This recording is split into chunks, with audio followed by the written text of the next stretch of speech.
All right, for this video, we're going to start off by telling you how to place your patient for any of your x-ray projections.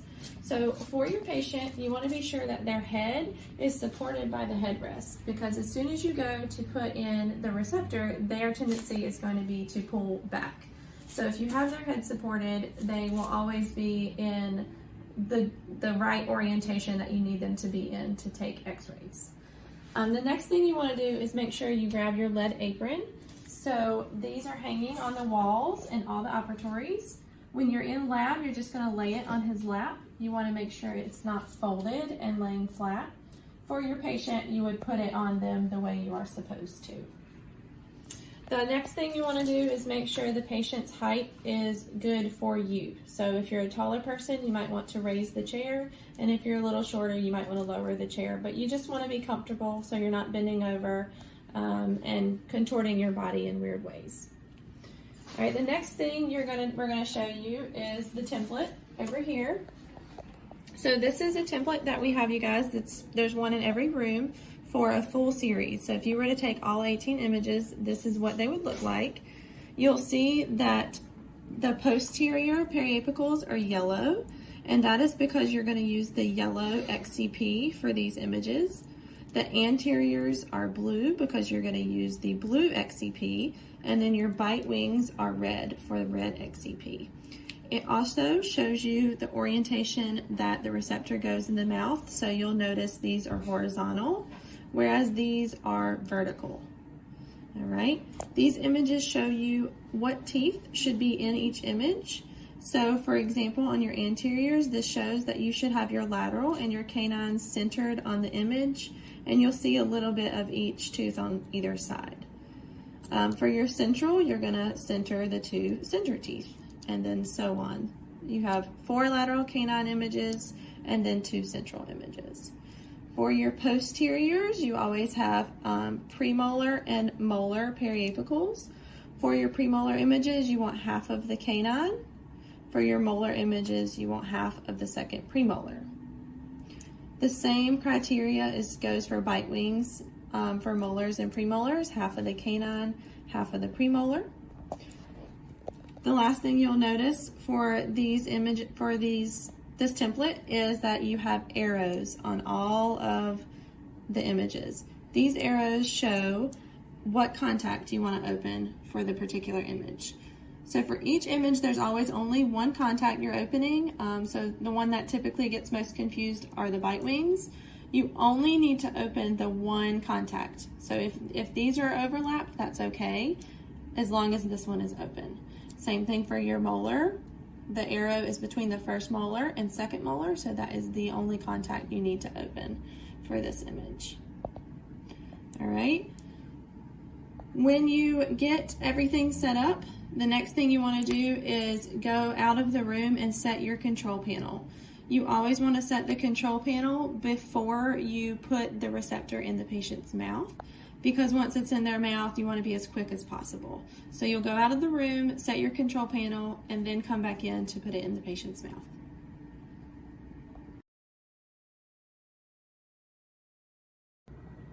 All right, we're going to show you anterior periapical projections. We're going to show you with both plates and the corded sensor. So first we're going to talk about how to set up your XCP. One thing I want to show you with this template is that you'll notice for plates, you are going to have a size 2 for your central on the maxillary, but all of your other anterior projections are all size 1.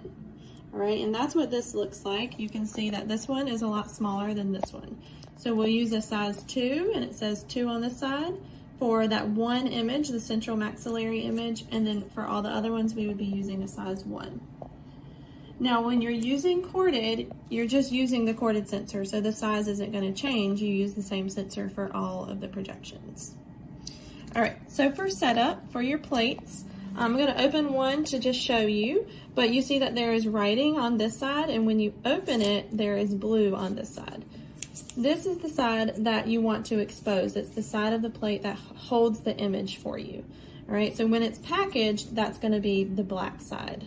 All right, so you're always going to put it into the bite block with the black pointed towards the bite block where your teeth are gonna sit, because your teeth are gonna be here, so you want your teeth to project onto the black of the bite block.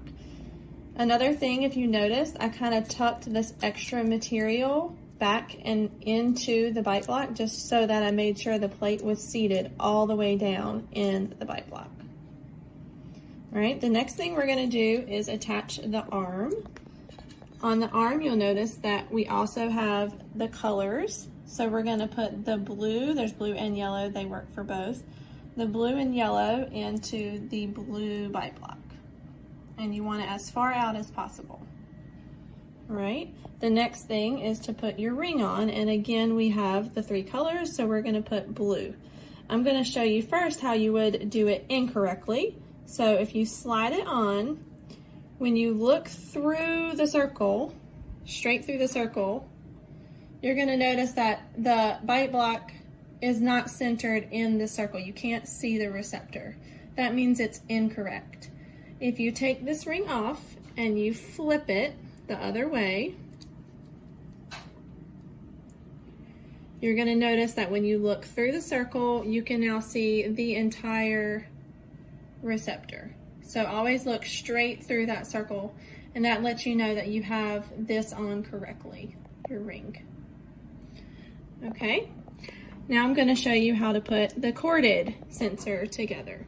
If you're using corded, you want to feed the sensor through the back, because if you don't, you're going to pinch the cord underneath.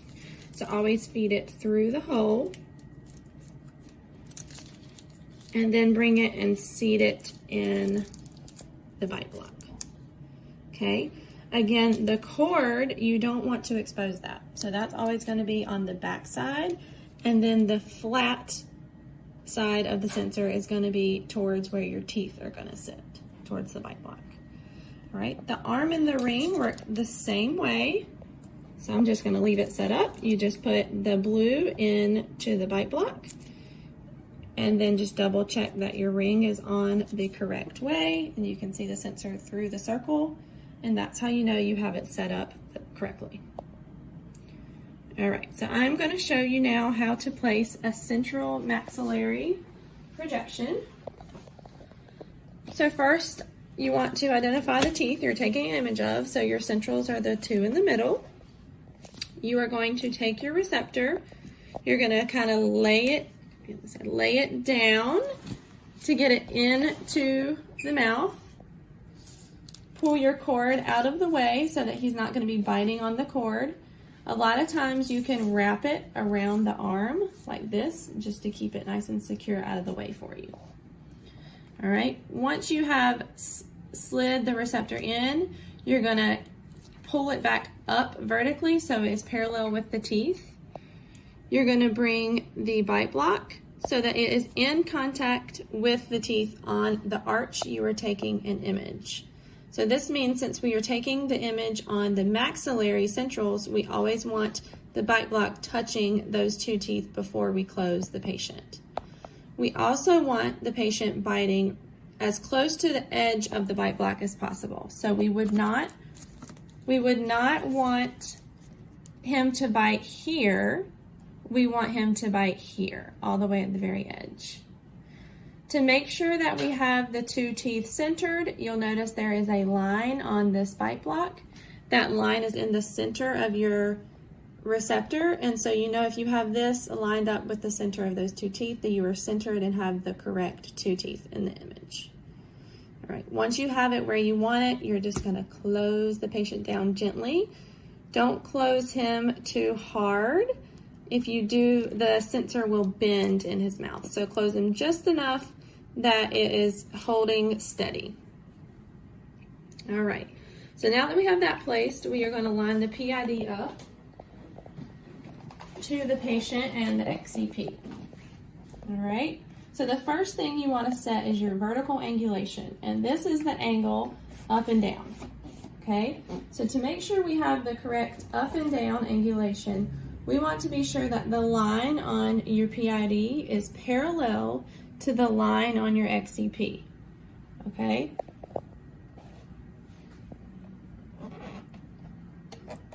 So about like that. You can see that the line is at the same angle.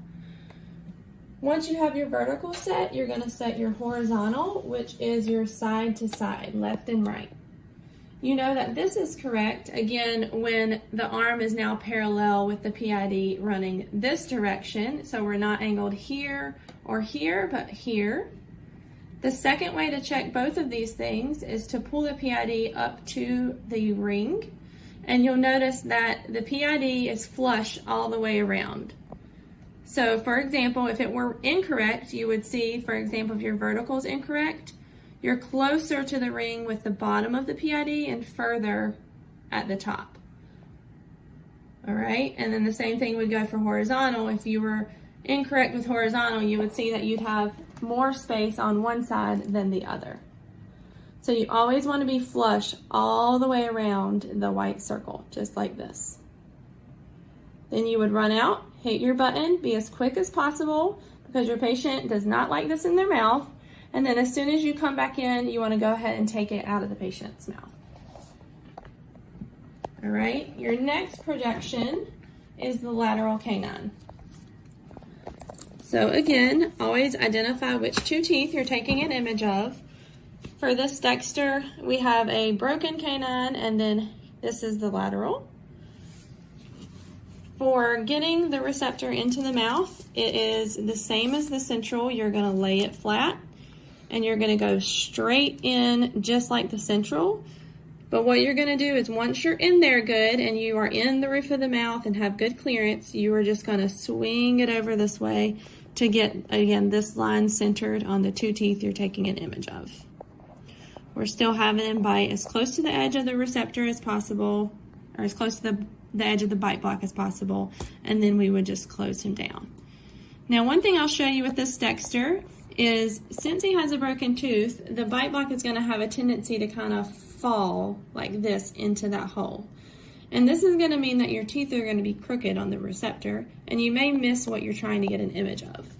So what we're going to do to fix that is put a cotton roll right in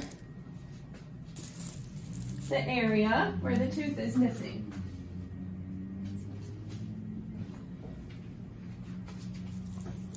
So what that would look like is you would slide the cotton roll right here where the tooth is missing, then get this up where you want it, and it would stay straight better.